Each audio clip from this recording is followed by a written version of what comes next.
Di tengah hiruk-pikuk kota Surabaya, berdirilah sebuah masjid yang telah melewati lebih dari 5 abad sejarah, yaitu Masjid Sunan Ampel.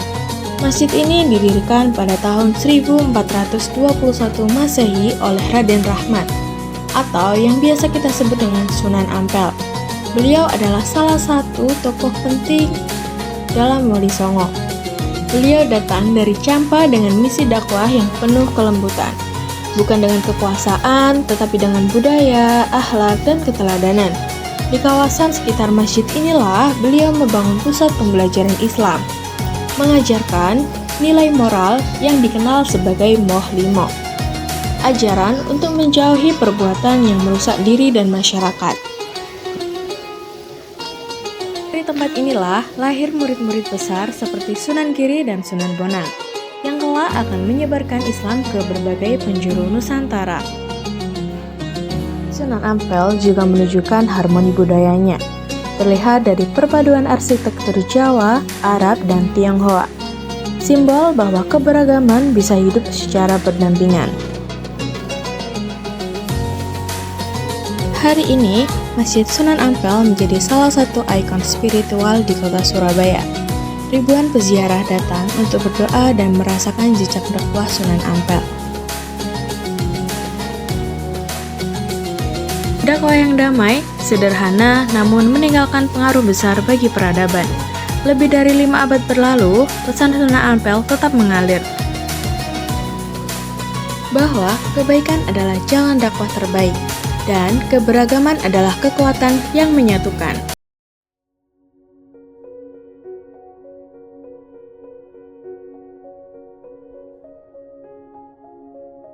Hai, dari tadi aku ngeliatin kalian loh, dan vibe persatuannya kuat banget di sini ya.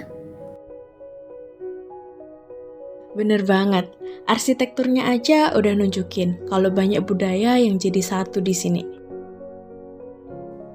Semua disatukan sama nilai hidup rukun, makanya suasananya jadi adem. Masjid Sunan Ampel dibangun pada abad ke-15 ketika kawasan ini masih berupa permukiman pesisir yang ramai oleh para pendatang. Bangunan awalnya menggunakan kayu jati besar sebagai penopang utama, dipadukan dengan atap berlapis khas Nusantara yang membuat ruangan tetap sejuk meski cuaca panas. Setiap bagiannya dirancang sederhana tetapi kuat, menyesuaikan dengan kondisi masyarakat yang hidup berdampingan dengan alam dan budaya yang beragam. Pengaruh luar yang datang melalui jalur perdagangan membawa corak baru dalam bentuk gapura, ventilasi, dan ornamen. Namun, masyarakat di sini tidak menolak perbedaan. Mereka justru menjadikan bagian dari pembangunan masjid. Semangat menerima keberagaman inilah yang membuat kawasan Ampel berkembang menjadi ruang ibadah dan pusat interaksi sosial yang hidup.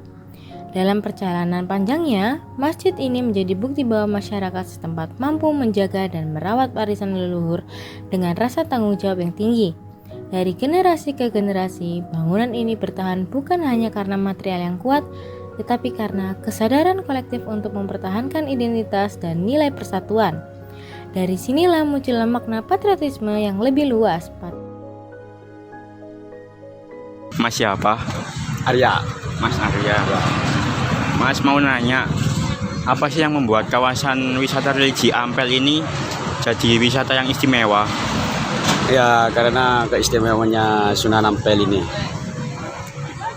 Istimewa yang seperti apa Mas? Kayak Ya, karomah-karomahnya Sunan Ampel dari Bah Bolong. Oke Mas, terima kasih. Ya. Mau tanya Ibu sebelumnya dengan Ibu siapa? Ibu Abir. Nah, Ibu Abir, mohon maaf mengganggu waktunya ya Bu. Iya, nggak apa-apa. Mau tanya kira-kira itu anak muda zaman sekarang itu menurut Ibu bisa belajar apa aja dari Sunan Ampel ini? Ya, belajarnya itu dia bisa ziarah, terus bisa mendoakan, terus juga apa itu biar tahu sunan-sunan. Berarti belajar dari Kayak hal-hal yang cerita, positif gitu ya Bu? Nggak dari denger cerita dari gurunya aja, tapi dia bisa datang, bisa ngeliat sendiri. Bisa langsung turun lapangan Iya, membuktikan turun sendiri. lapangan. Mungkin Di sekolah sini. ada lagi? Udah nggak ada. Enggak ada. Makasih ya Ibu. Iya. Misi dengan Mas siapa? Saya Mas Kamal dari Sidoarjo Waru. Mau tanya kesan pertamanya ke wisata religi Ampel ini apa, Mas? Salah satu kesan wisata religi di Ampel itu yang pertama secara umum sangat ramai sekali seperti hanya wisata religi yang lainnya. Yang kedua bisa dipahami juga di sini itu kan pusatnya peradaban Islam di Surabaya, penyebaran Islam di Surabaya. Jadi selain kita ya menikmati wisata religinya, kita juga bisa ya menyambung silaturahmi dengan orang-orang yang ada di sini, termasuk dengan leluhur kita yang sudah meninggal itu Mbang Ampel. Begitu. Mungkin ada tambahan lagi, Mas. Tambahnya sebenarnya satu, untuk ziarah di sini sebenarnya enaknya malam itu tenang. Kalau siang itu biasanya rame tapi siang begini Jumat itu bagus sekali karena biasanya diadakan salat Jumat di sini. Ya mungkin bisa dicoba lah, sensasinya tenang, sejuk dan lain sebagainya itu akan terasa. Terima kasih, Mas. Ya terima kasih.